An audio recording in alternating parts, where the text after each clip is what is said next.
The chandeliers of the Marchmont ballroom cast their golden light upon 300 of London's finest, their brilliance reflecting off silk gowns and jewelled throats. Yet somehow the shadows seemed to gather most thickly in the corner where Lady Beatrice Ashford stood. The wallpaper behind her displayed an intricate pattern of climbing roses, though none so faded as she had become over 4 interminable seasons,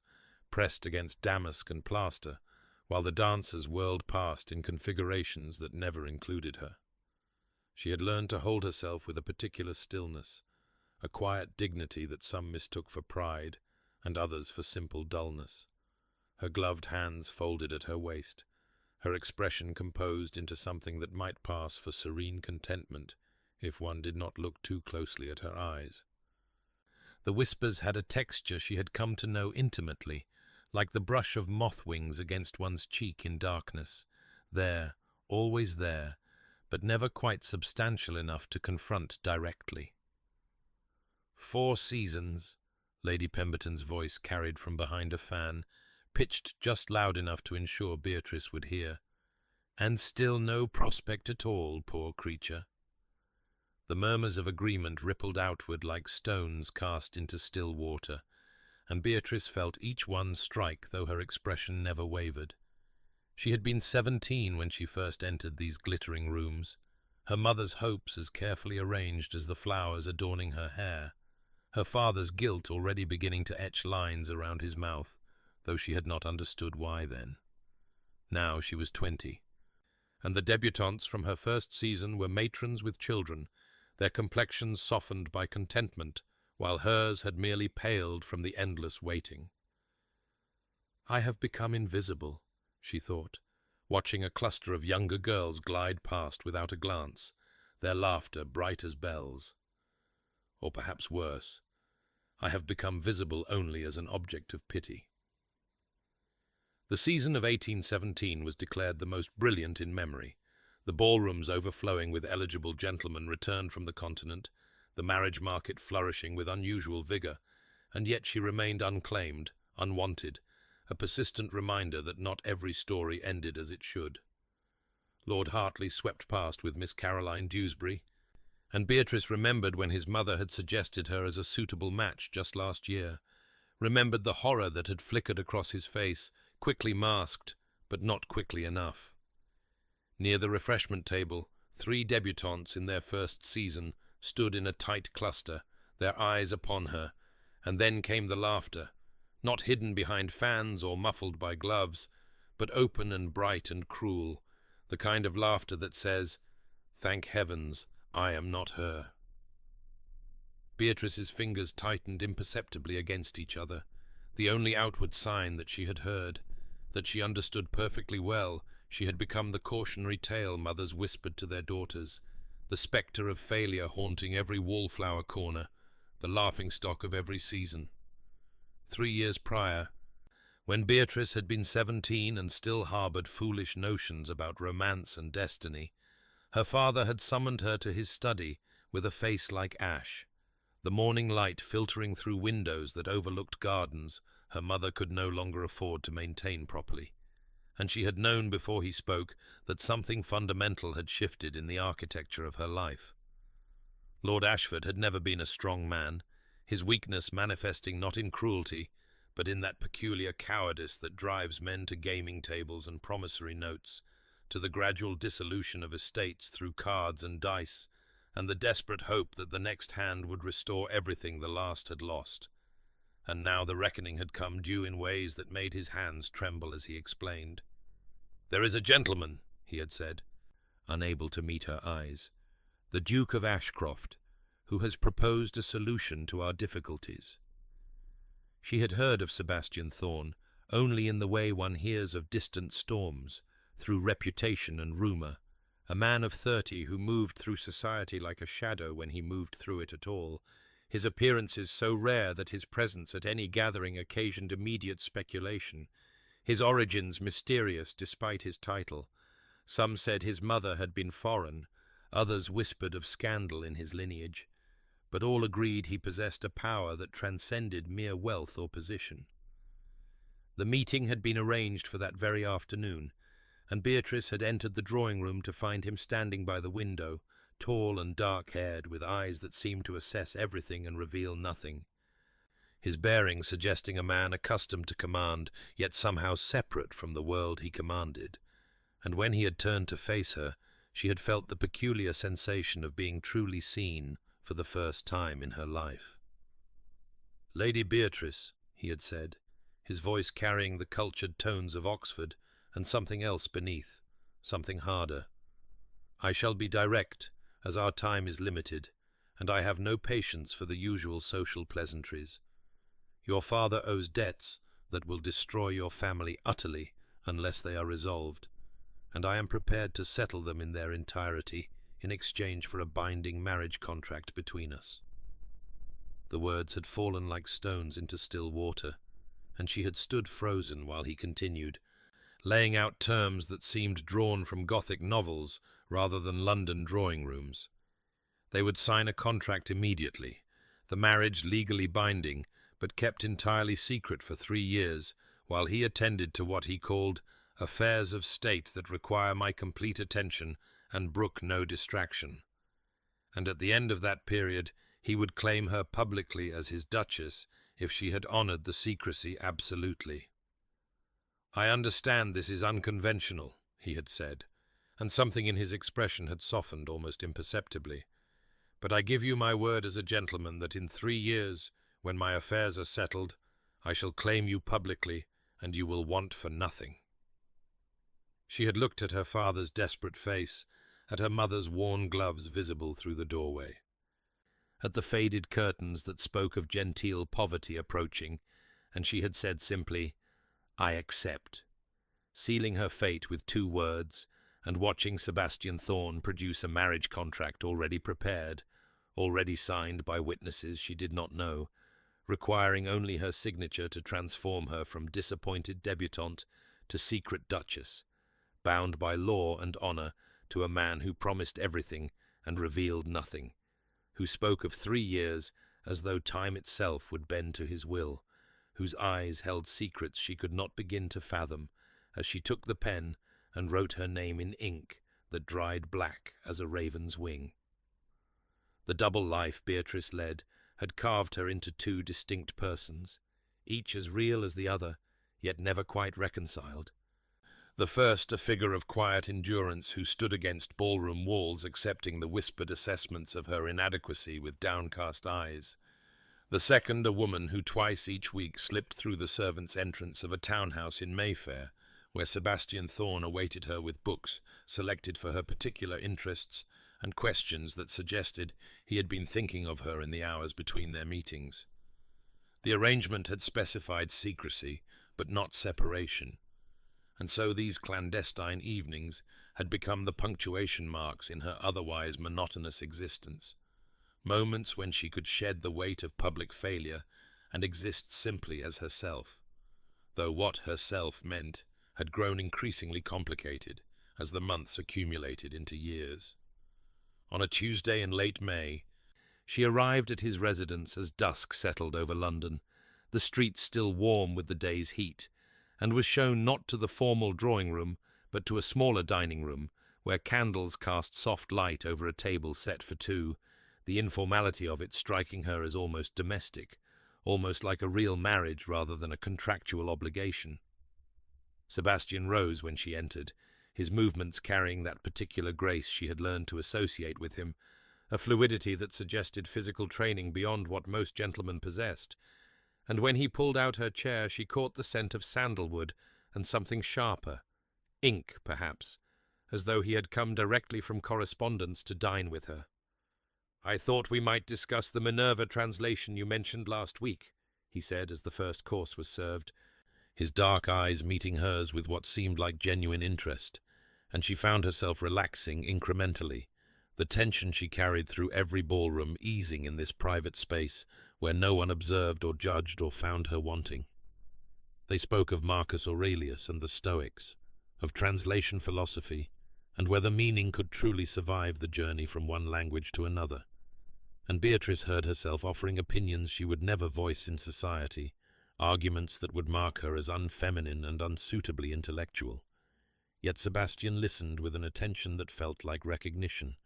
occasionally disagreeing with points that made her defend her position more vigorously, his rare smile appearing when she made a particularly clever connection.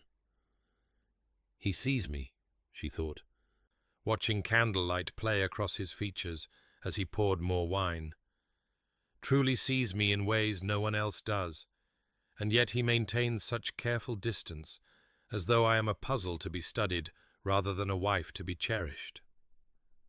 When their hands accidentally brushed, reaching for the same book he had brought to illustrate a point, he withdrew immediately, that shuttered expression descending over his face like a curtain, and she felt the familiar ache of wanting something more than their contract allowed, the dangerous stirring of genuine feeling for a man who had promised her nothing beyond eventual public acknowledgement. The evening ended as it always did, with Sebastian escorting her to the servants' entrance where her maid waited, his farewell formal and correct, and Beatrice returned to her family's house carrying the knowledge that tomorrow she would again be the wallflower, the object of pity, while this version of herself, the one who debated philosophy with a duke in candlelight, would retreat into shadow until their next appointed meeting, this strange division of self becoming ever more difficult to bear. Lady Pemberton's garden party arrived with the June roses in full bloom, their cloying sweetness hanging heavy in the air as Beatrice stood beside the refreshment table, trying to make herself invisible, a skill she had perfected over 4 seasons of social failure, watching her mother's increasingly desperate attempts at cheerful conversation with women who had long since written off the Ashford family as unimportant, their declining fortunes evident in everything from her mother's outdated gown to the absence of invitations to the most prestigious events. The garden itself mocked her with its abundance, climbing roses and manicured hedges speaking of wealth her own family no longer possessed, and she had positioned herself near the fountain, where the sound of falling water might cover the whispers she knew followed her like shadows, though today even that small mercy failed her. "Utterly hopeless,"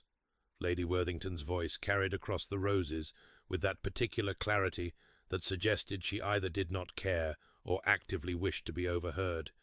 4 seasons and not a single serious prospect, though one can hardly blame the gentleman when the girl has neither fortune nor beauty to recommend her. Beatrice's hand tightened on her teacup until the delicate porcelain threatened to crack, her face maintaining its careful composure, while something inside her withered, and she watched Lady Pemberton nod in solemn agreement, adding that it was a shame, really, what Lord Ashford's weakness had done to his daughter's prospects, as though Beatrice were not standing mere yards away, as though she were already a ghost haunting the edges of society.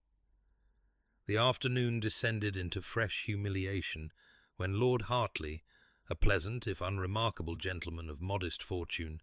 approached under what Beatrice recognized immediately as his mother's forceful direction, the older woman's hand on his elbow propelling him forward with visible determination, and Beatrice steeled herself for whatever awkward conversation was to follow. "Lady Beatrice," he began, his discomfort evident in the way he could not quite meet her eyes, "my mother suggested I might ask if you would care to view the conservatory."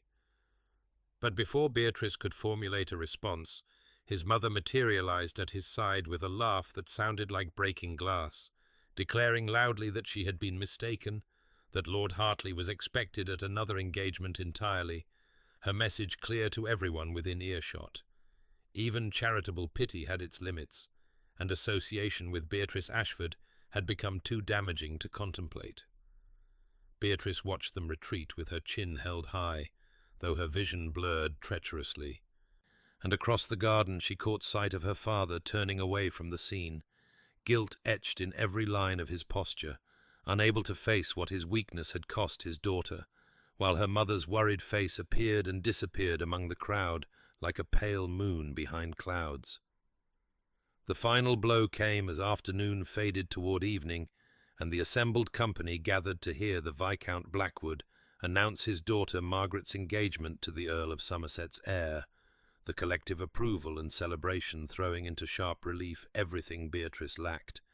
and she stood applauding with the rest, while her younger sister Caroline touched her arm with sympathy that somehow hurt worse than mockery, whispering that Beatrice's time would come, though both knew the words for the kindness they were, empty of conviction. That night, Beatrice sat alone in her chamber after her family had retired, the sounds of London filtering through her window, and allowed herself to wonder for the first time if Sebastian Thorne had been real at all, or merely some elaborate fantasy her desperate mind had constructed, whether those candle-lit dinners and philosophical conversations existed anywhere but in her imagination, because surely no man of such power and position would bind himself to society's most pitied failure. Surely the contract itself was delusion born of her father's shame and her own need to believe salvation possible. The 3-year mark approached with autumn, mere months away now, and Beatrice found herself simultaneously dreading and longing for its arrival, knowing that when Sebastian failed to claim her publicly as promised, the last fragile hope sustaining her through these years of humiliation would die, and she would finally have to accept herself as society saw her, utterly hopeless, destined for spinsterhood or worse, the governess position or companion role that awaited women without fortune or prospects, her education and intelligence meaningless in a world that valued only beauty and connections she did not possess. Sebastian Thorne stood in the shadows of Lady Pemberton's garden party watching Beatrice Ashford endure her latest humiliation with that same quiet dignity that had begun to haunt his thoughts in ways the contract had never anticipated. Her spine straight as Lord Hartley's mother pulled her son away, as though Beatrice carried some contagion. And Sebastian felt his jaw tighten with an anger he had no right to feel, given that he himself was the architect of her isolation, having bound her to secrecy while he navigated the treacherous political waters that had threatened to swallow his family's legacy whole. The matter had begun 5 years prior, when his uncle's involvement in a failed plot against the Crown had cast suspicion upon the entire Ashcroft line, and Sebastian had spent those years methodically dismantling the network of conspirators, gathering evidence to prove his family's loyalty, while simultaneously rooting out those who would use his name for treason, dangerous work that required absolute discretion and left no room for the vulnerability a publicly acknowledged wife would represent. His enemies were not men who observed gentlemanly codes of honor. They were shadows who struck at families, at loved ones, at anyone who might provide leverage. And so when Lord Ashford's gambling debts had presented an opportunity to secure a future wife while maintaining complete secrecy, Sebastian had seen it as perfect timing, a way to fulfill his duty to provide an heir while keeping any potential duchess safely anonymous until the threats were neutralized.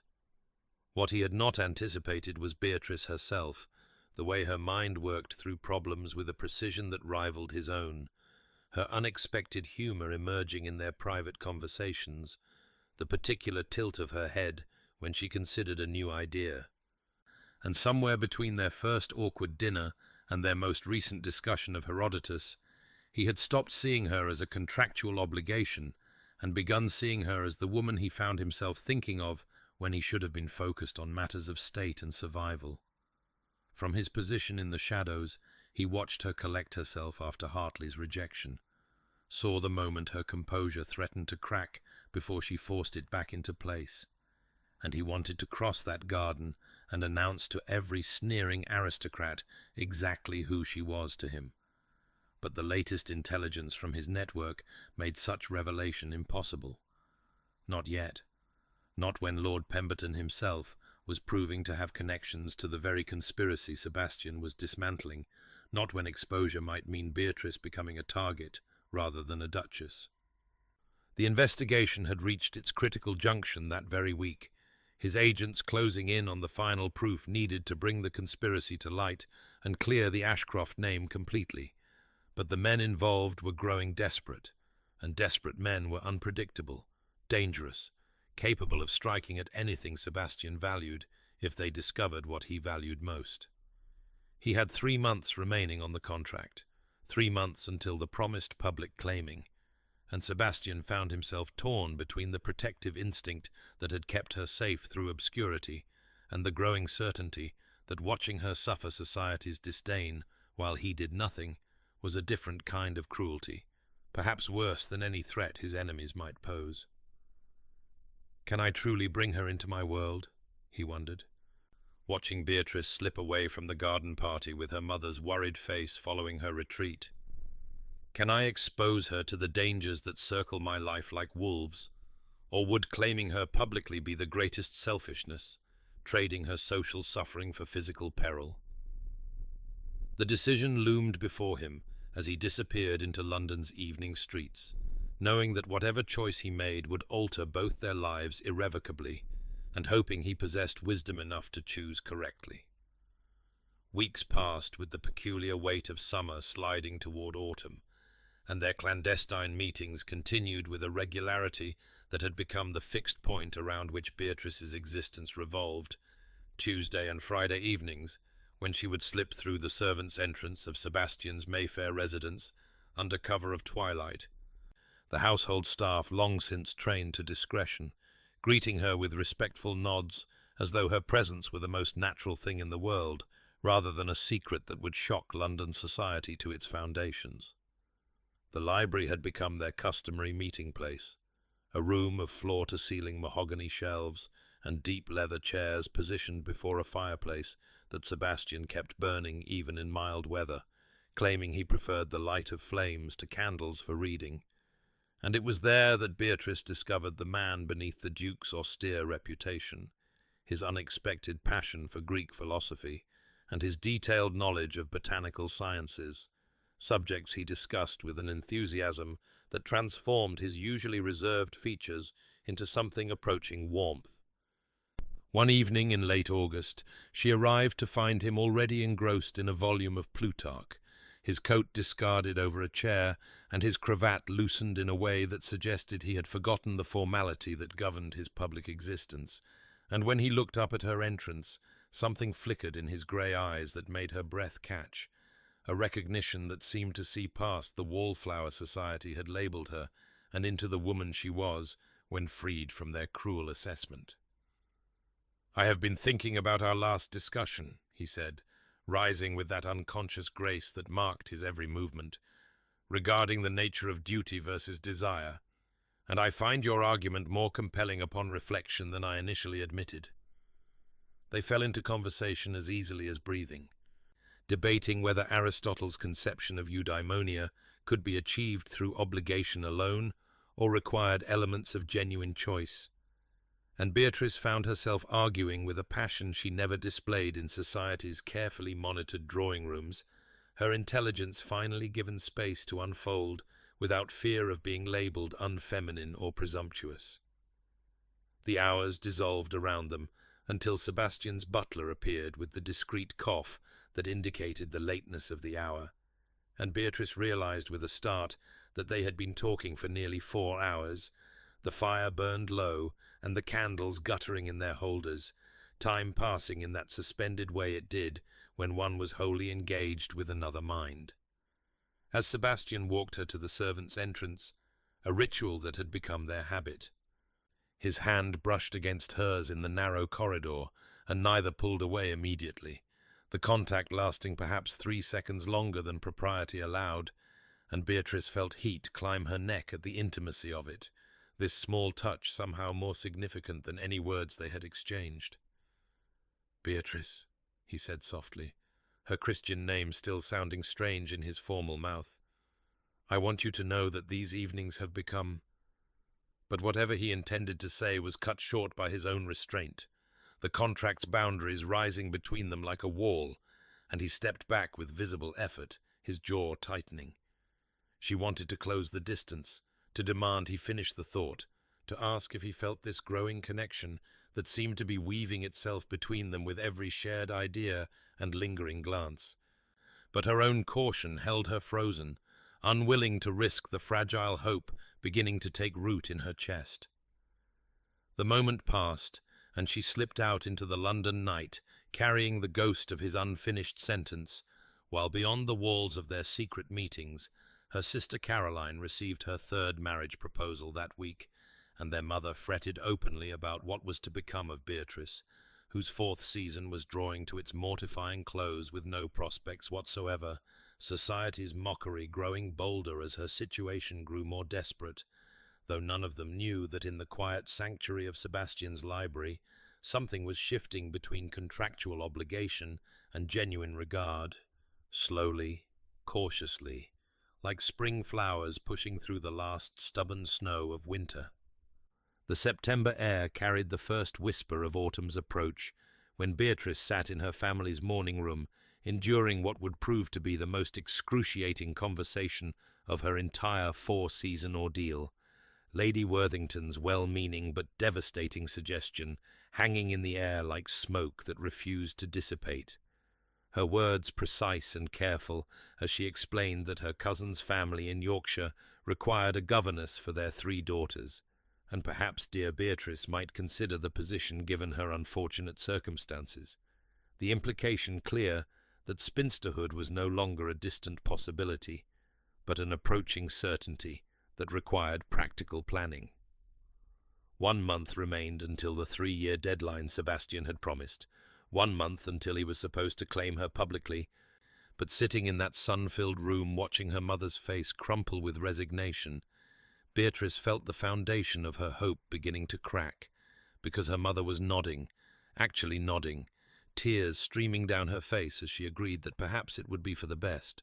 that Beatrice had always been good with children, and a respectable position was preferable to becoming a burden on Caroline's future household.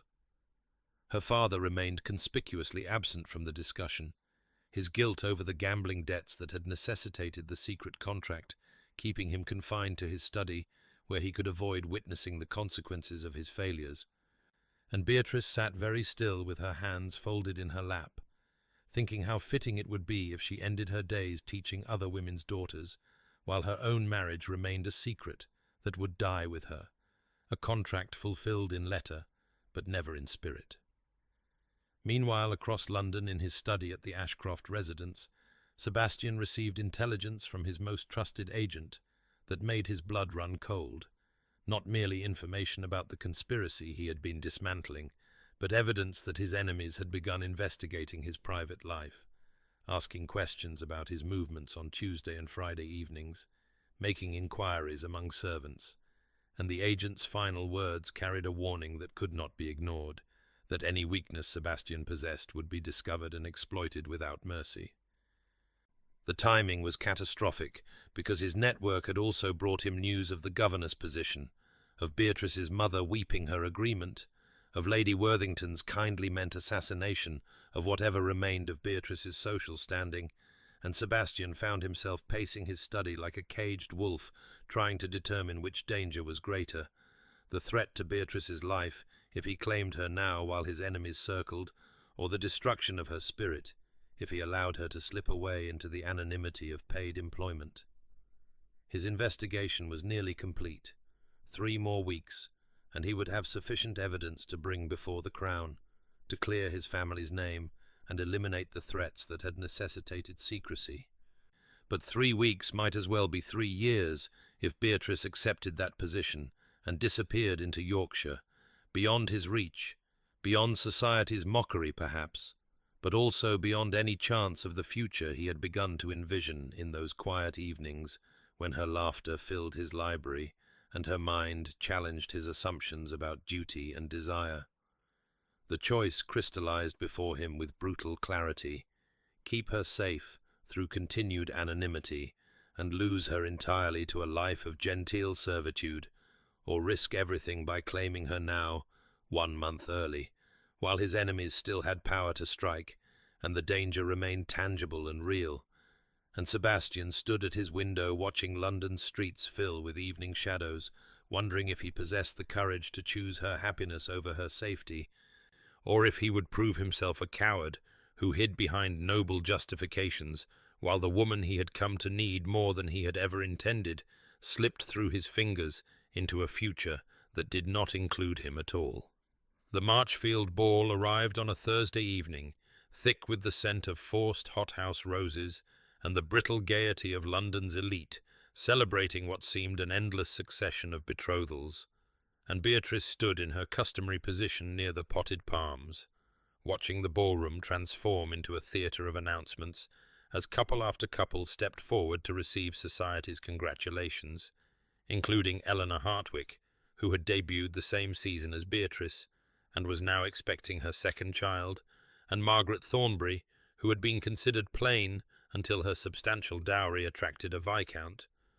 and even shy little Anne Weatherby, who had married a country squire and seemed genuinely content despite his lack of title. Each announcement felt like a small death, a reminder that 4 years had passed since Beatrice's own debut, and she stood exactly where she had begun, except older now and more thoroughly dismissed, the young debutantes of this season not even bothering to mock her anymore, but simply looking through her as though she were part of the wallpaper pattern, not threatening enough to warrant cruelty, and not interesting enough to warrant acknowledgement. Lady Pemberton approached with that particular expression of saccharine concern that aristocratic women perfected for delivering social assassinations, her fan fluttering as she said in a voice pitched to carry to the nearby listeners, "Dear Beatrice, I have been meaning to speak with you about your future. Surely you must know that spinsterhood is nothing to be ashamed of in this modern age. Why, my own cousin never married, and she runs a very respectable household in Bath, quite content with her independence, I assure you." And something in Beatrice's chest cracked, hearing her worst fears spoken aloud as established fact, spinsterhood no longer a possibility to be avoided, but an inevitability to be embraced with whatever dignity she could muster. She felt her composure beginning to fracture. That careful mask she had maintained through 4 seasons of humiliation, slipping as Lady Pemberton continued with her kindly meant destruction, suggesting that Beatrice might consider the governess position Lady Worthington had mentioned, that there was no shame in honest employment, that some women were simply not destined for marriage, and it was better to accept this truth than to continue suffering the disappointment of hope. And Beatrice heard herself making some polite response, though she could not afterward remember what she had said, her body moving on instinct as she excused herself and walked with measured steps toward the terrace doors, maintaining her dignity until she reached the garden, where the September night received her with cool mercy, and she finally allowed herself to break. Standing among the sculpted hedges with London's lights glittering in the distance, Beatrice pressed her hands against her face and let herself ask the question she had been suppressing for months. What if Sebastian had never been real? What if those evenings in his library had been elaborate theatre performed for reasons she could not fathom? What if the contract itself was some cruel joke, and she had built her entire existence around a fantasy that would dissolve like morning mist, leaving her with nothing but 4 wasted years and a reputation for being too foolish even to recognize her own insignificance? But even as despair threatened to consume her entirely, something deeper rose up in resistance, a core of strength forged in those very years of mockery, and Beatrice straightened her spine and wiped her eyes, thinking that she would survive this, just as she had survived everything else, that with or without Sebastian's promised claim, she possessed value that society's shallow assessment could not diminish, that she would accept the governess position if necessary, and build a life of purpose, even if it was not the life she had imagined. And she turned back toward the ballroom, carrying this hard-won resolution like armor against whatever further cruelties the evening might hold. Sebastian had been standing in the shadows of the Marchfield terrace when Beatrice fled Lady Pemberton's poisoned kindness, his presence at the ball unremarked, because he had perfected the art of observing without being observed, and he watched through the glass doors as she stood among the sculpted hedges, with her hands pressed to her face in a gesture of such profound despair that something fundamental shifted inside his chest. Not the dutiful concern of a man honoring a contract, but the visceral anguish of witnessing someone precious in pain. And in that crystallizing moment, Sebastian understood with perfect clarity that what he felt for Beatrice Ashford had long since transcended obligation into territory far more dangerous and infinitely more necessary. The realization should not have surprised him, because looking back, he could identify the precise moment his careful detachment had begun to crumble. 3 months passed when she had stayed late after one of their Tuesday meetings and encountered his elderly butler Hendricks struggling with the silver service, his arthritic hands making the simple task nearly impossible, and instead of pretending not to notice as any proper lady might have done, Beatrice had moved to help him with such natural grace that the old man's dignity remained intact, speaking to him about her own grandmother's difficulties with similar tasks and asking his advice on remedies as though seeking wisdom rather than offering charity. And Sebastian had watched from the doorway thinking that he had never seen kindness executed with such intelligence, such profound respect for another person's humanity regardless of their station. That memory rose now with devastating force as he watched her straighten her spine in the garden and turn back toward the ballroom, carrying whatever fragile resolution she had forged in her moment of breaking. And Sebastian felt the careful architecture of his planning collapse, because what did his investigation matter? What did his enemy's threats signify? What value did his own safety possess if it meant allowing this woman to slip away into a life of genteel servitude because he had been too cautious to claim her when it mattered most?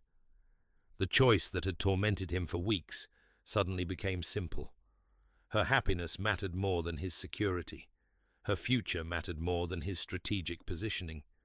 Her right to be recognized and honored mattered more than every political calculation he had made over the past 3 years, and Sebastian turned from the terrace with his decision made and his course set, regardless of consequences.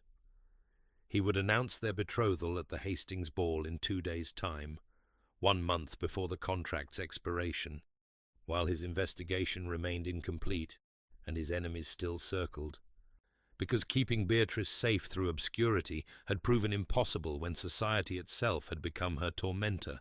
and if danger came for them both, then they would face it together rather than separately, as husband and wife rather than as parties to a secret contract that had outlived whatever limited purpose it had once served. The preparation began immediately, with messages sent to his solicitor and his man of business, with instructions delivered to his household staff and his tailor, with a particular letter drafted to the Marquis of Hastings requesting a private word before the ball. And through it all, Sebastian carried the image of Beatrice, standing alone in that garden, choosing survival over despair, thinking that she deserved so much more than mere survival, that she deserved recognition and celebration, and a future filled with the kind of joy that society had denied her through its shallow cruelty. And he would give her that future, even if it cost him everything he had spent 3 years protecting, because she had become infinitely more valuable than his own carefully preserved security. The message arrived on Saturday morning, delivered by Sebastian's footman to the Ashford residence, a simple card requesting Beatrice's presence that evening at their usual meeting place, and she held the heavy paper stock between trembling fingers, thinking that this must be the end, that he had decided the contract was too burdensome or too dangerous or simply too inconvenient now that the 3-year mark approached, and she dressed that evening with the careful precision of someone preparing for execution, choosing her plainest gown because there seemed no point in pretense any more, arriving at his Mayfair residence just as twilight painted the windows gold, and finding Sebastian waiting in the library where they had spent so many Tuesday evenings discussing philosophy and literature, as though they were friends rather than parties, bound by her father's desperation and his own inscrutable purposes. He stood when she entered, and something in his expression made her breath catch. Not the careful courtesy he usually maintained, but something raw and less controlled. And before she could steel herself properly, he said in a voice that carried none of his customary detachment, "I owe you an apology. That 3 years cannot adequately convey, Beatrice. I have watched you endure humiliation that was partly of my making. I have maintained this arrangement for reasons that seemed compelling at the time, but now appear merely cowardly, and I have allowed you to believe yourself unloved when the truth is that I—" But he stopped there as though the words themselves were too costly to speak, and Beatrice felt something dangerous unfurl in her chest, hope mixed with fury, because how dare he offer tenderness now, after years of careful distance, after she had finally learned to survive without it? She heard herself respond with a coolness that belied the chaos inside her. "Your Grace is kind to concern himself with my feelings after so long ignoring them. But I assure you that I have made my peace with our arrangement, and whatever conclusion you have decided upon, I shall accept with equanimity." And the formality was a shield against the part of her that wanted desperately to believe his unfinished confession, that wanted to cross the space between them and demand he complete that sentence and make real whatever fragile possibility it implied. Sebastian accepted her guardedness without protest, simply nodding as though he had expected nothing less, and said quietly, "I understand your distrust. I have given you every reason to doubt both my honor and my intentions, but I ask that you hear what I have come to tell you, even if you cannot yet believe it." And then he explained with careful precision that tomorrow at the Hastings ball he intended to announce their betrothal publicly, to produce the contract and claim her before all of London society, to transform her from wallflower to duchess in a single evening regardless of consequences to himself or his unfinished business.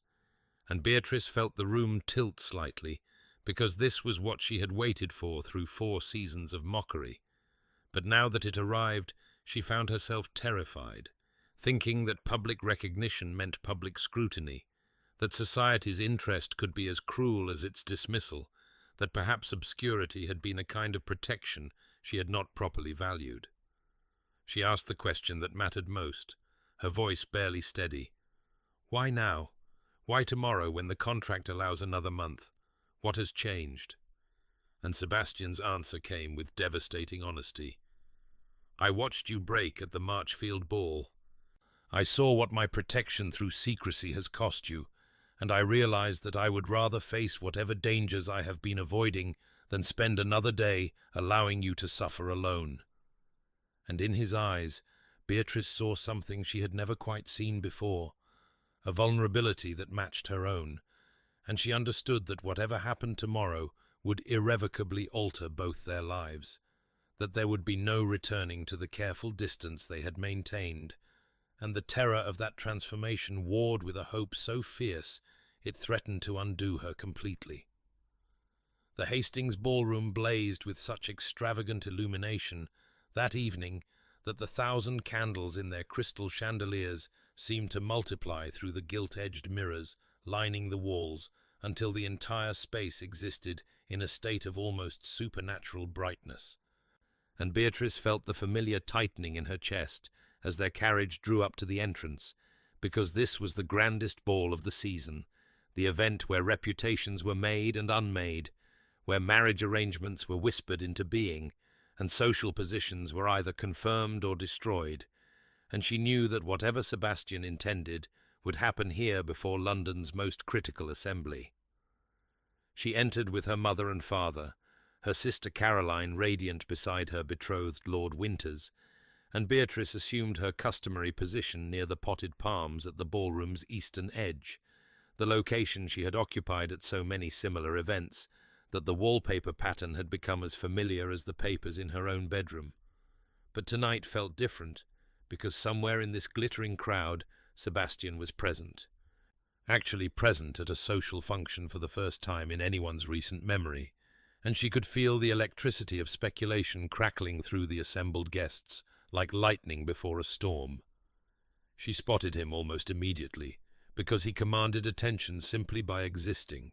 tall and dark-haired in his perfectly tailored evening clothes, standing near the orchestra with the Marquis of Hastings, and every matron in the room had oriented toward him like flowers toward unexpected sunlight, their unmarried daughters positioned with calculated casualness in his potential line of sight. And Beatrice felt doubt creep through her with cold fingers, because looking at him here in his natural element of power and consequence, she could not quite believe that this man would choose to bind himself publicly to society's most notorious failure. She watched as Lady Pemberton made her approach with her daughter Lucinda, watched as several other ambitious mothers manoeuvred their girls into his vicinity, and the old familiar shame rose in Beatrice's throat, because what had she been thinking?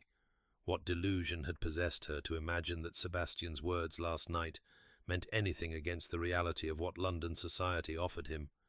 Beautiful, accomplished girls with impeccable lineages and unquestionable prospects,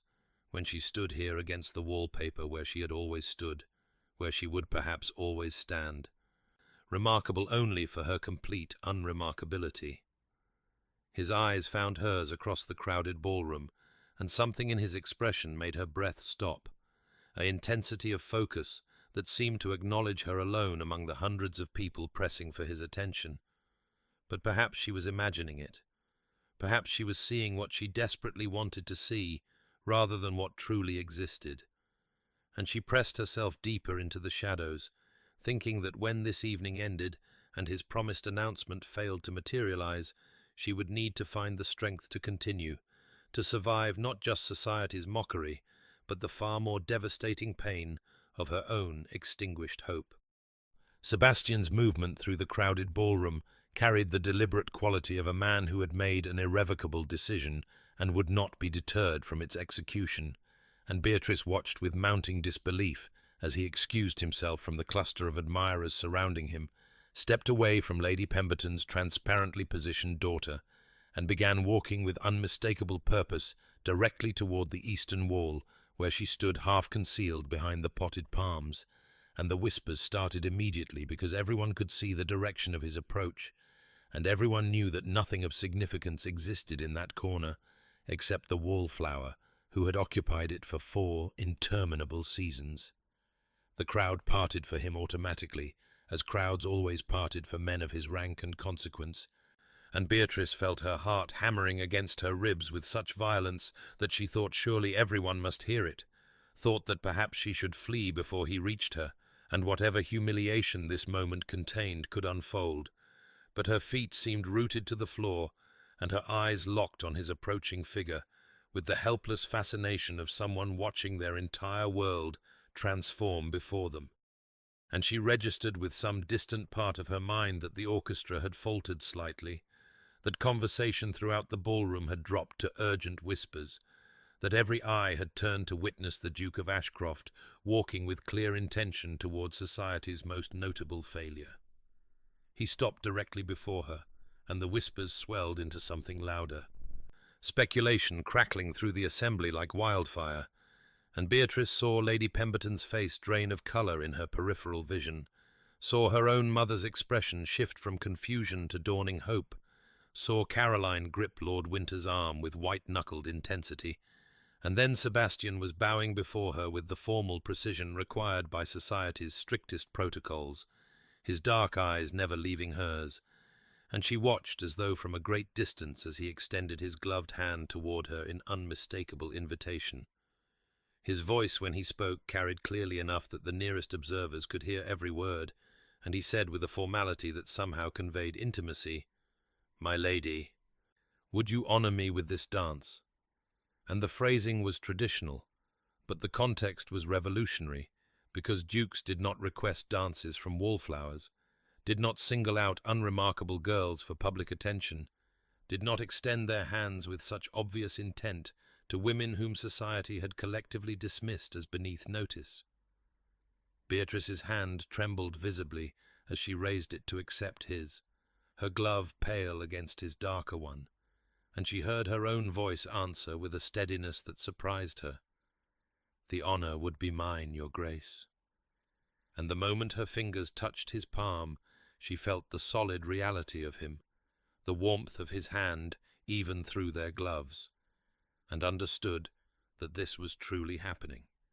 that whatever safety obscurity had provided was about to be stripped away forever, that she was stepping from shadow into light, and there would be no returning to the comfortable anonymity of wallpaper and dismissal.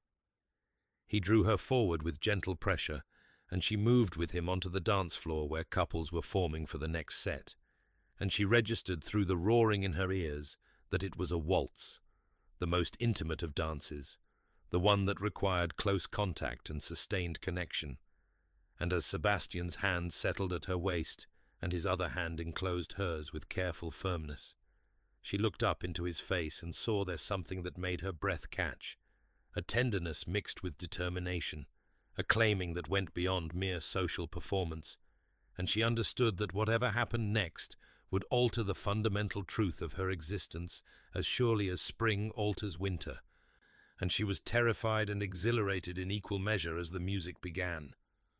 The waltz began, and Beatrice discovered that all their clandestine meetings in his private residence had prepared her body for this moment, even as her mind reeled with the impossibility of it, because Sebastian led with such natural authority that her feet followed his without conscious thought, their movements synchronizing with the easy grace of partners who had danced together 1,000 times before, though this was their first public performance,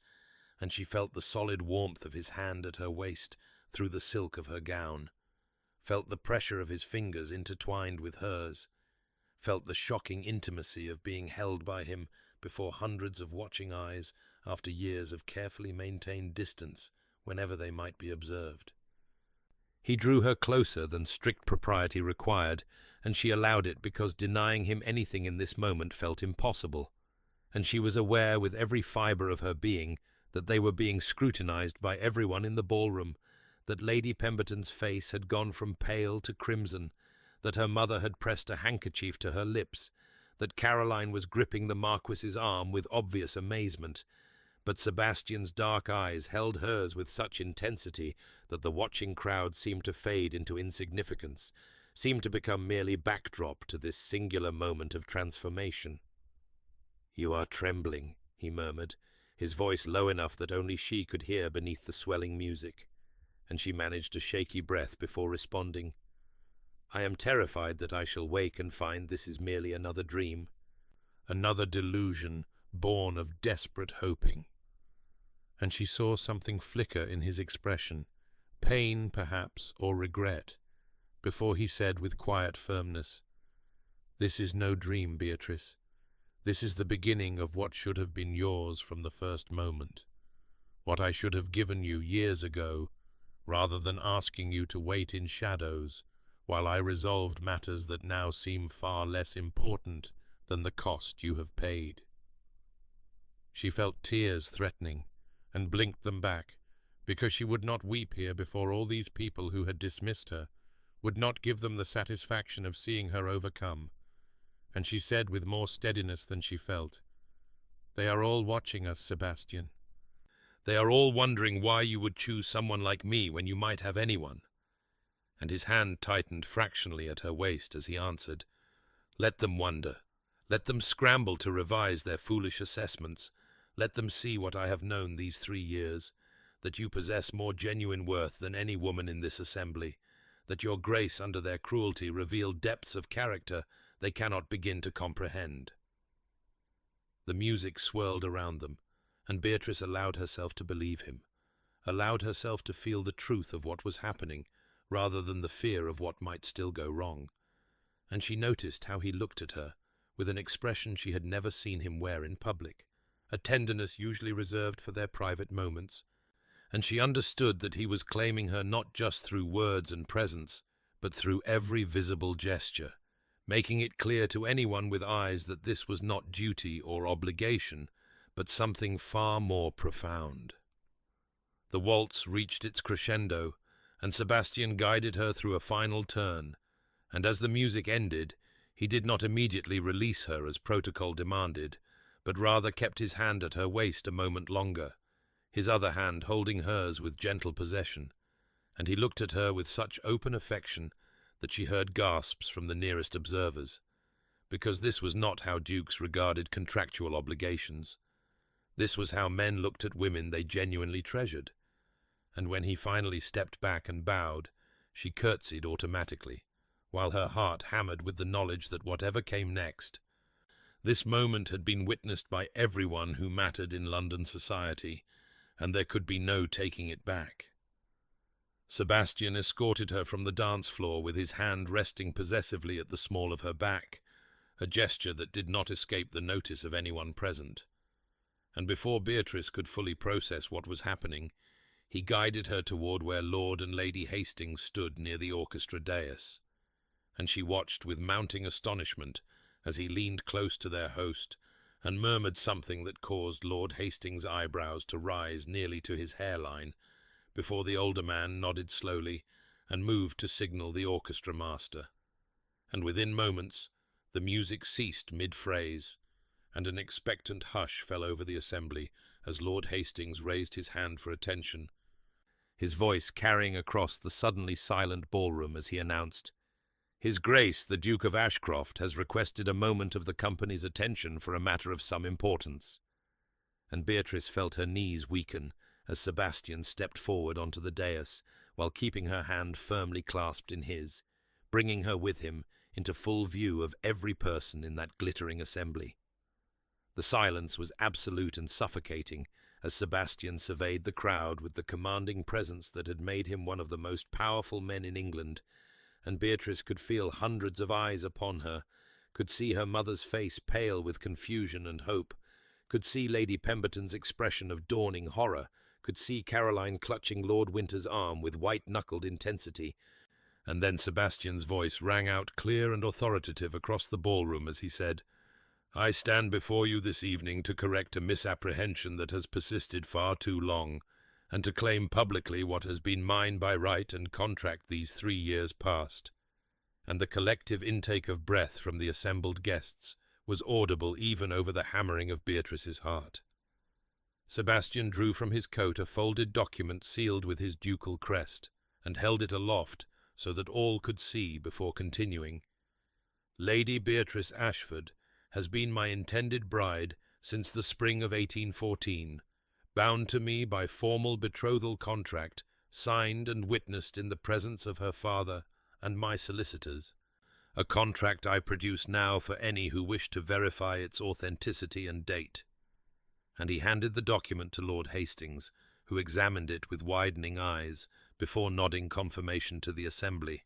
and the whispers that had begun started to swell into something louder, speculation and shock rippling through the crowd like a stone thrown into still water. Sebastian's hand tightened around Beatrice's as he continued, his voice cutting through the rising murmur with absolute authority. "The betrothal was kept confidential at my insistence due to certain family matters that required resolution before I could properly claim my bride and provide her the security and position she deserves, matters which have now been satisfactorily concluded." And Beatrice understood that he was giving them a reason for the secrecy that protected her family's dignity, that made it seem his choice rather than desperation born of her father's debts, and she felt gratitude mix with her terror as he turned to look at her directly, with an expression of such open possessiveness that several women in the front rows gasped audibly. His final words rang out like a proclamation, formal and irrevocable, as he declared to the assembled company,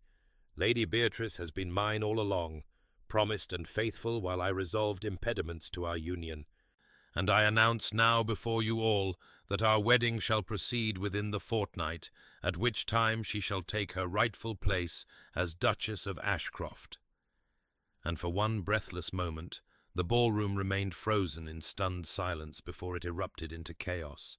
voices rising in exclamation and speculation, heads turning to neighbours in frantic whispered conversation. And through it all, Sebastian stood unmoved and commanding beside her, his hand never releasing hers, his presence declaring more clearly than any words that he would not be swayed or questioned, that this was accomplished fact rather than mere intention, and Beatrice stood trembling beside him as her entire world inverted in the space of a single announcement. The chaos that followed Sebastian's announcement seemed to happen both instantaneously and in slow motion, as though Beatrice were observing the scene from a great distance while simultaneously being crushed by its immediacy, and she watched with numb amazement as Lady Pemberton herself pushed through the crowd toward them, her expression transformed from its earlier contempt into something so obsequious it bordered on grotesque. And the woman who had suggested not 3 hours earlier that Beatrice accept her inevitable spinsterhood now grasped her hands with trembling fingers and exclaimed in a voice dripping with false warmth, "My dear Lady Beatrice, what wonderful news! I have always thought you possessed such quiet elegance, such understated grace that clearly His Grace recognized even if others were too blind to see." and Beatrice felt Sebastian's hand tighten protectively at her waist as she responded with perfect composure and unmistakable coolness. "How kind of you to say so, Lady Pemberton, though I confess I do not recall you expressing such sentiments during our previous encounters." And she watched the older woman's face flush crimson before she stammered some excuse and retreated into the pressing crowd.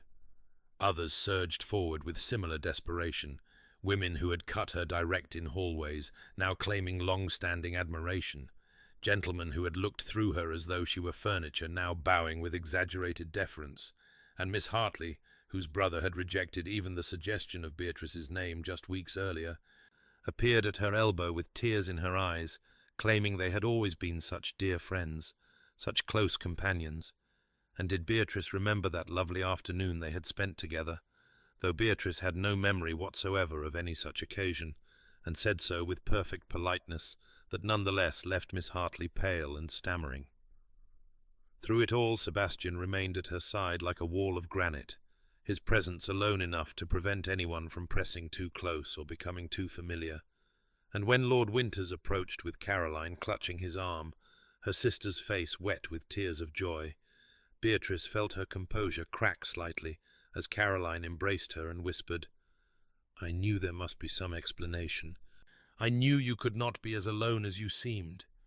And Beatrice held her sister close while her own tears threatened, because Caroline had been kind even when kindness seemed foolish, had defended her even when defense seemed futile, and now at least one person's faith had been vindicated. Her mother appeared moments later, supported by her father, whose face bore an expression of such profound relief that Beatrice understood how heavily the secret had weighed upon him,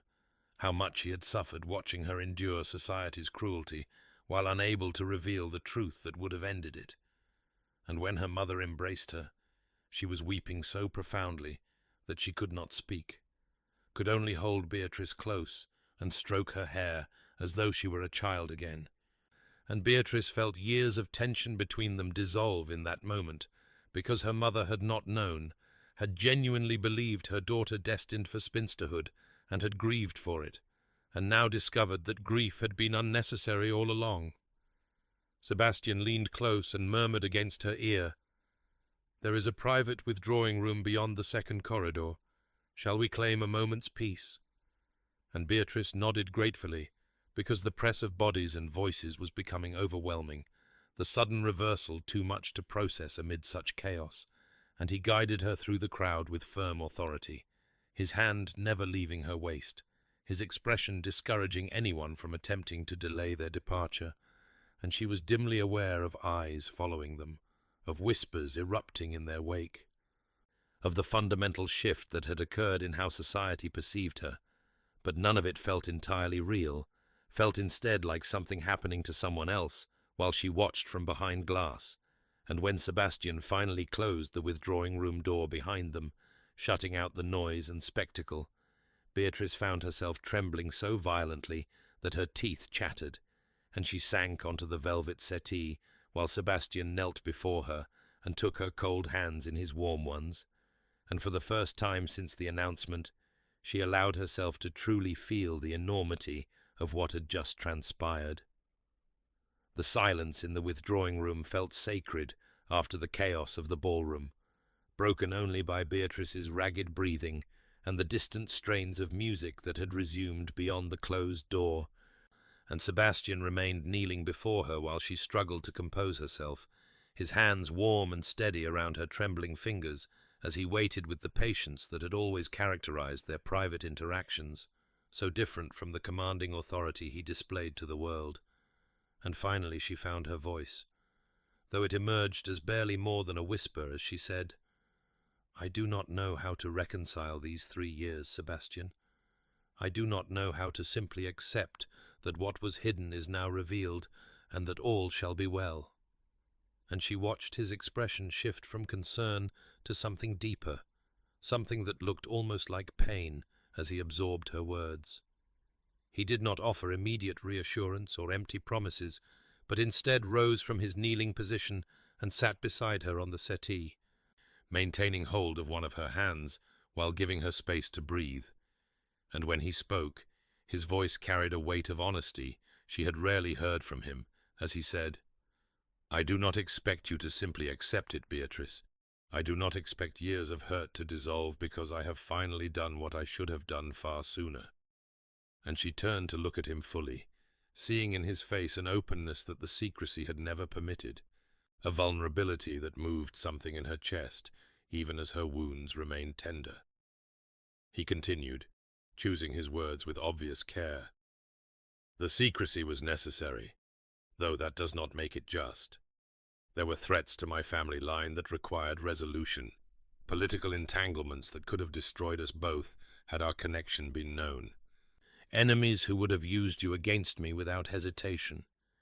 And she listened as he explained in terms he had never used before about attempts on his life,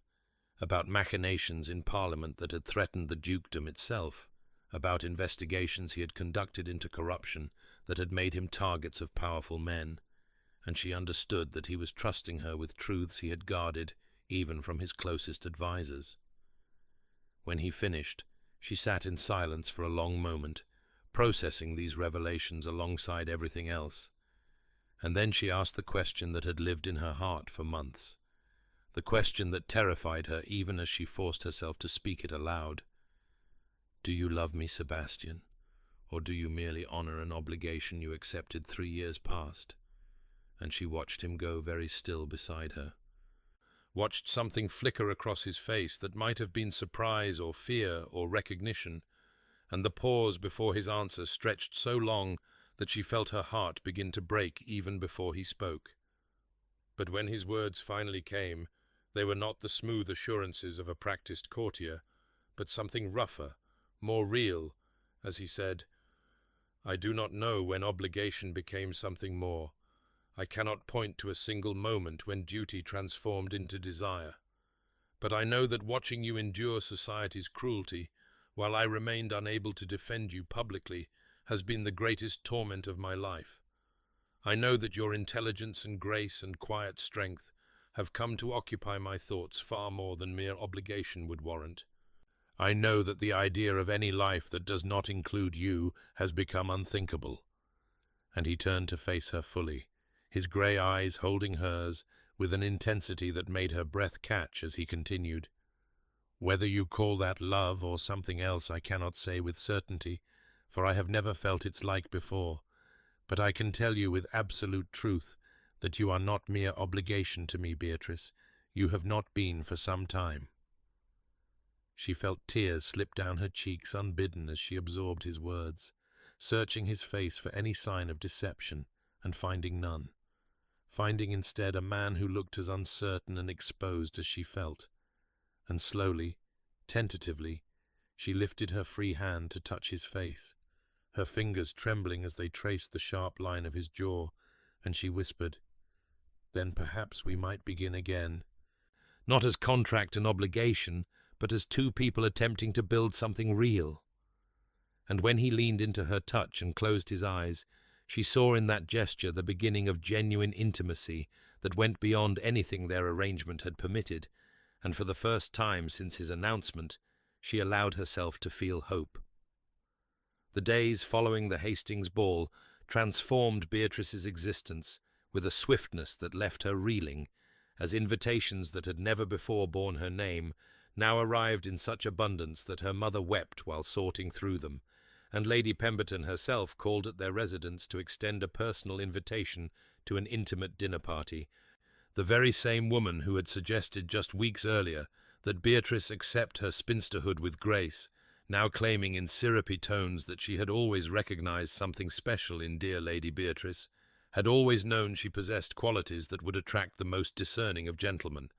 and Beatrice received her with perfect politeness that nonetheless conveyed precisely how transparent such revisionism appeared,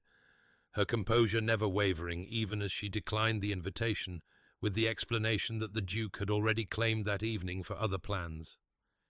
She found herself navigating this new social elevation with a dignity that surprised even herself,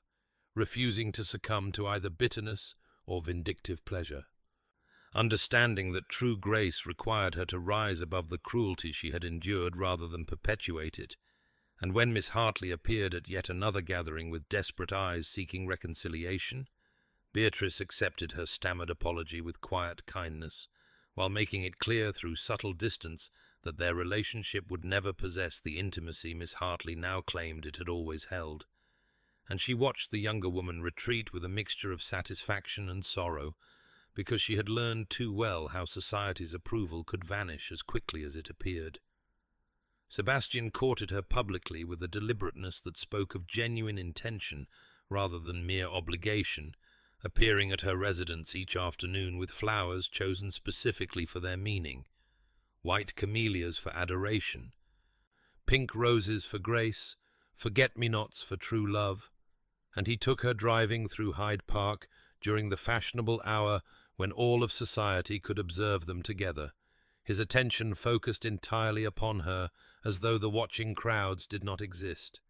and she found herself slowly believing that his declaration in the withdrawing room had been genuine, that the man beside her truly cared for her beyond the contract that had bound them. The evenings brought invitations to operas and theatre performances,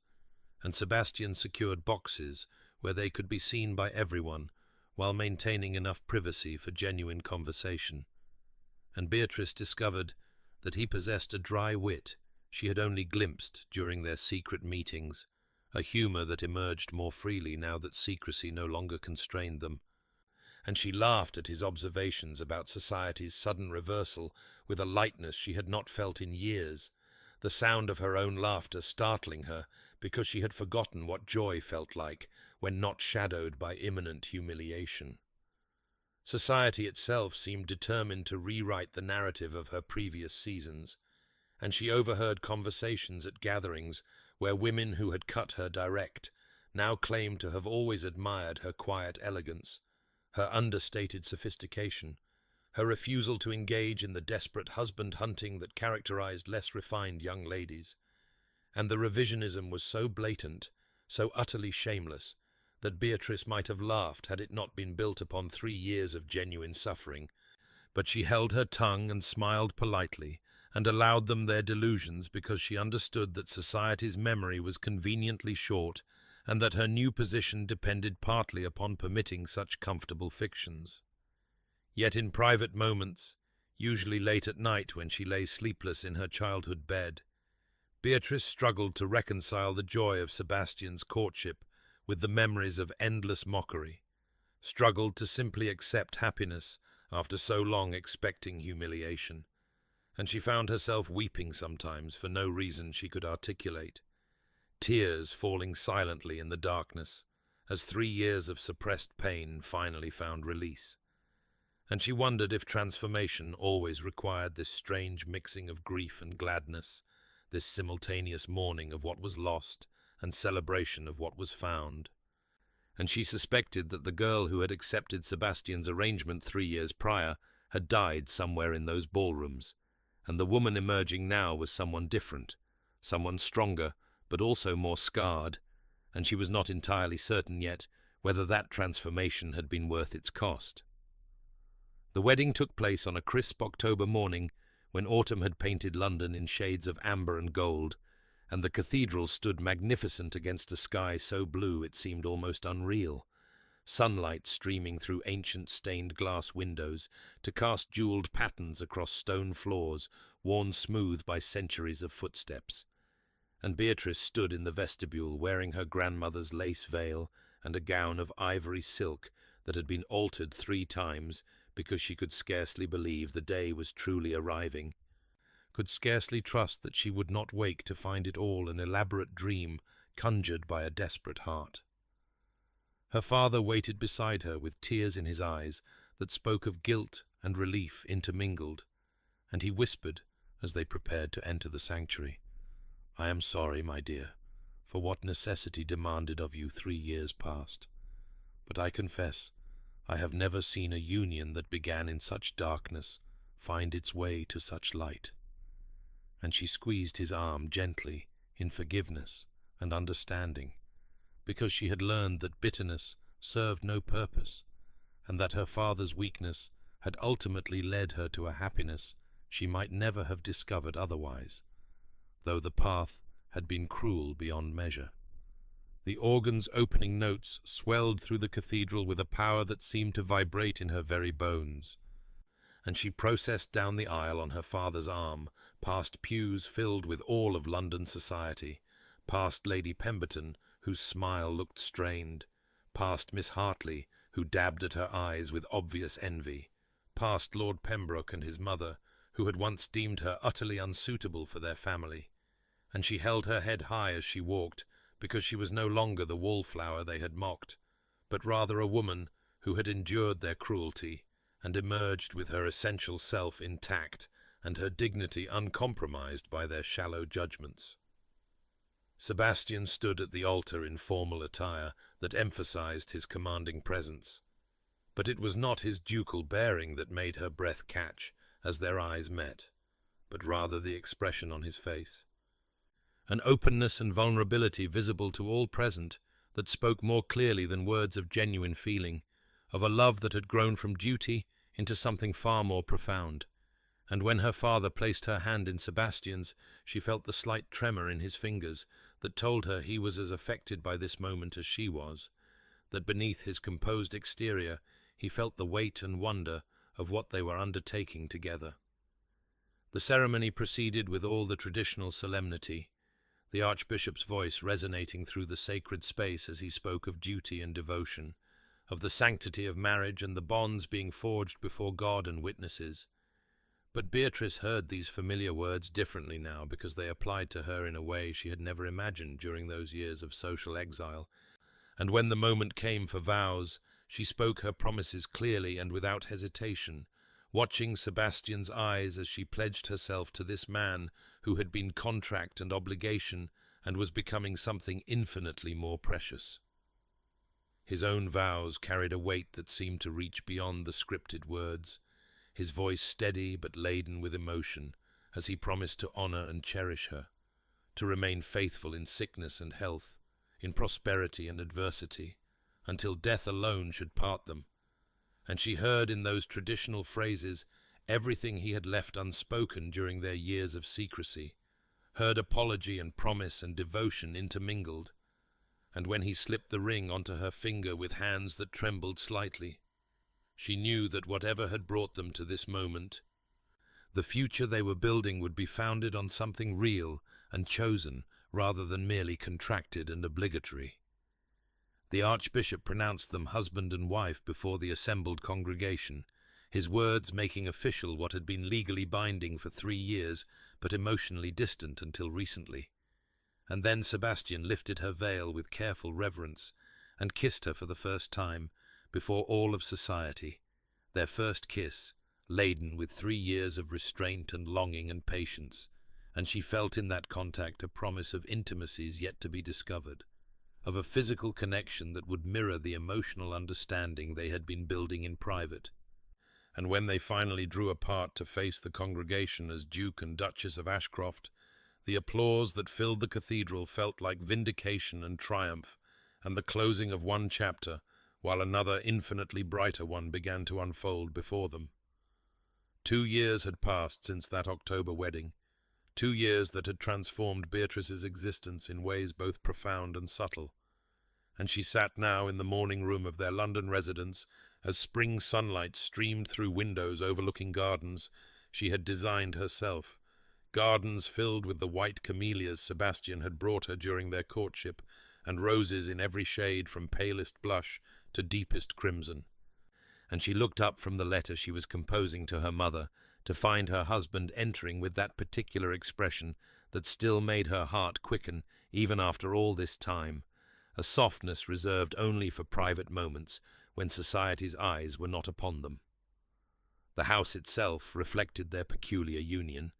its library expanded to accommodate both their collections until books lined nearly every wall, comfortable chairs positioned near fireplaces for the long evenings they spent reading aloud to one another, and she had filled the rooms with warmth that the Duke's residence had lacked before her arrival, bringing light and life to spaces that had been merely grand but never truly welcoming. And Sebastian had confessed just last week that he had not understood what a home could be until she had created one within these walls that had previously served only as a place to conduct business and maintain appearances. He crossed to her now with the easy familiarity of genuine partnership, dropping a kiss on her forehead before settling in the chair beside hers, and she marveled still at how natural such gestures had become, how the contract that had bound them in cold obligation had transformed into something warmer and infinitely more precious, and when he reached for her hand, she gave it freely, their fingers intertwining with the unconscious ease of long practice. "You are well this morning?" he asked, his eyes dropping to where her other hand rested on the slight swell of her abdomen. Barely visible yet beneath the flowing lines of her morning dress, but unmistakable to anyone who knew to look, and she smiled with a contentment that would have seemed impossible during those years of social exile, those endless seasons when she had believed herself destined for spinsterhood and quiet despair. "Quite well," she assured him, watching the concern in his expression ease into something approaching joy, because they had waited for this moment with patience born of understanding that their union required time to heal from its unusual beginning before bringing new life into its midst.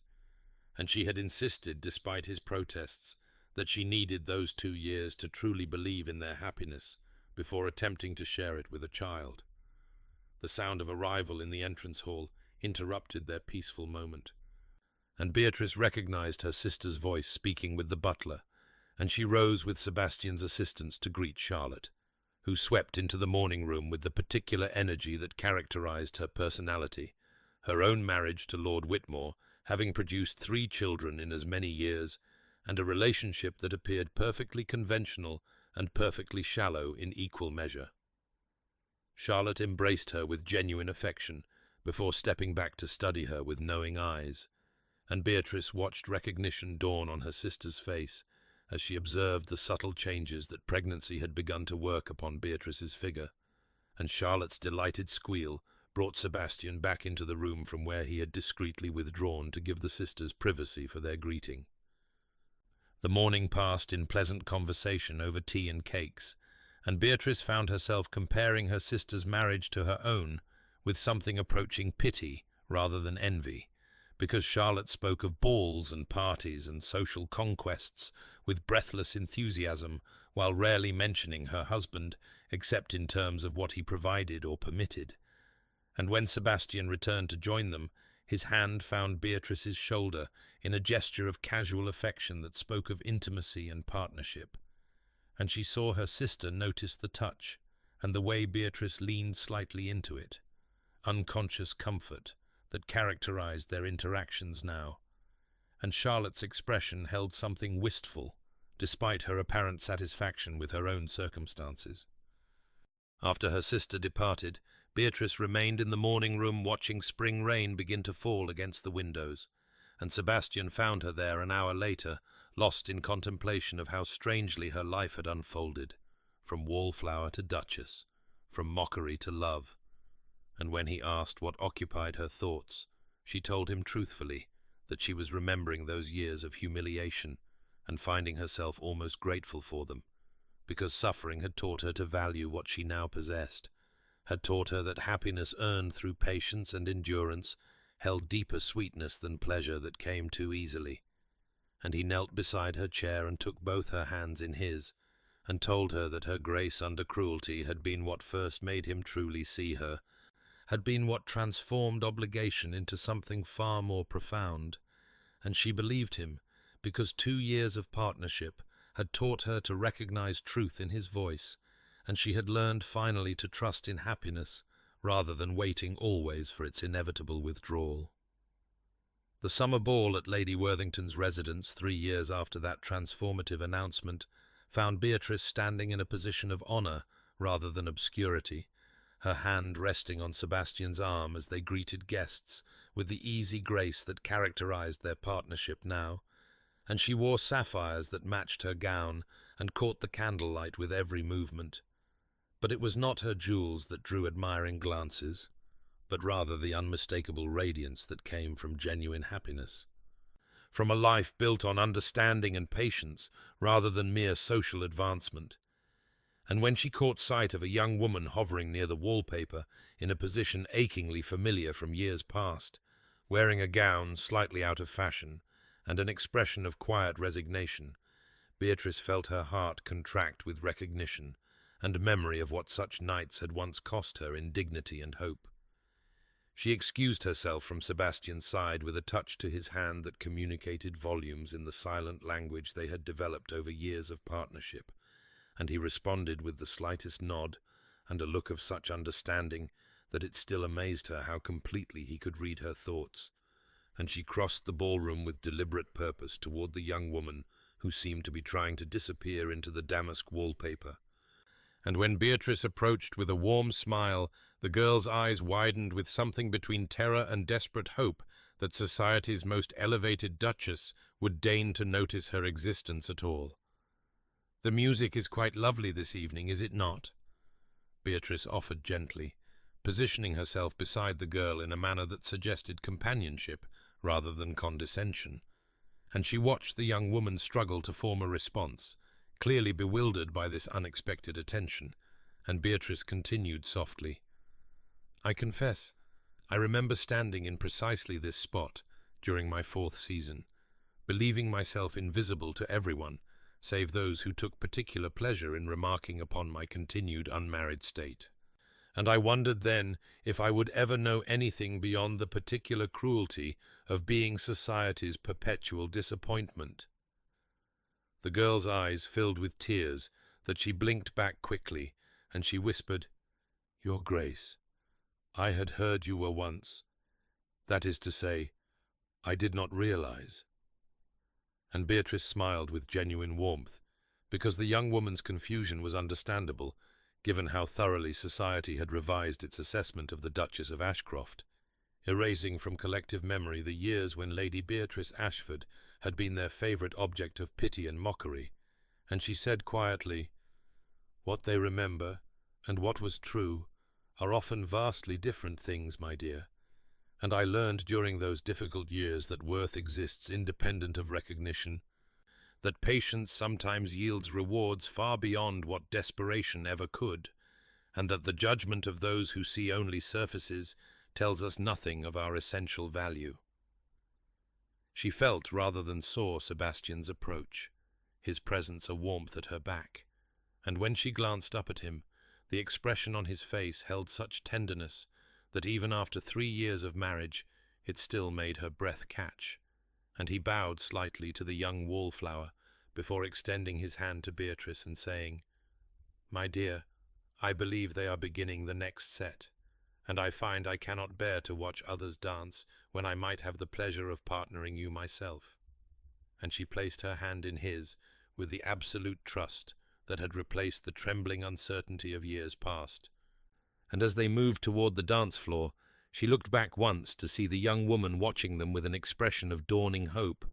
as though witnessing their evident devotion had suggested possibilities she had not previously dared to imagine. Dear listener,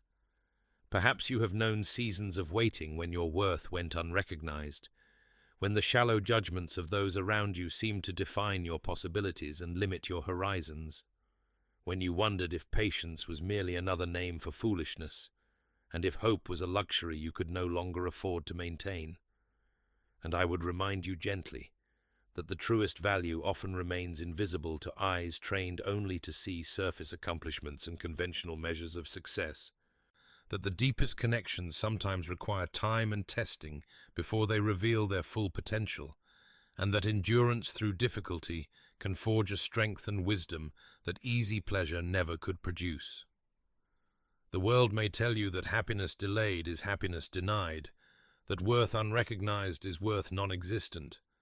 but I have learned through years of testing that patient cultivation of genuine understanding yields harvests far richer than hasty grasping after shallow approval, that the love built slowly through accumulated moments of true seeing holds depths that instant attraction can never plumb, and that the person who values you in private while the world remains blind may prove more precious than 1,000 who celebrate you only when celebration becomes fashionable. So if you find yourself standing against the wallpaper of your own particular season, overlooked and underestimated, know that your story is not yet complete, that hidden worth has its own timeline for revelation,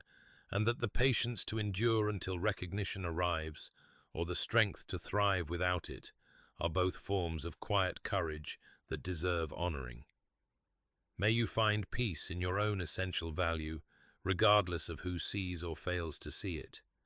May patience bring you either the recognition you deserve or the wisdom to no longer require it. May your waiting seasons teach you truths that easy success could never reveal. And may you discover that the deepest happiness often comes not from being universally admired, but from being truly known and genuinely cherished by those rare souls capable of seeing beneath surfaces to the complexity and beauty that resides within. If this story has touched you, I invite you to subscribe to Regency Romance Tales, where every week we explore the transformative power of patience, the triumph of hidden worth, and the particular magic that occurs when love is built slowly and surely, rather than grasped hastily and lost easily. And I wish you gentle dreams and the quiet confidence that your own story is unfolding exactly as it must, revealing its meaning in its own perfect time.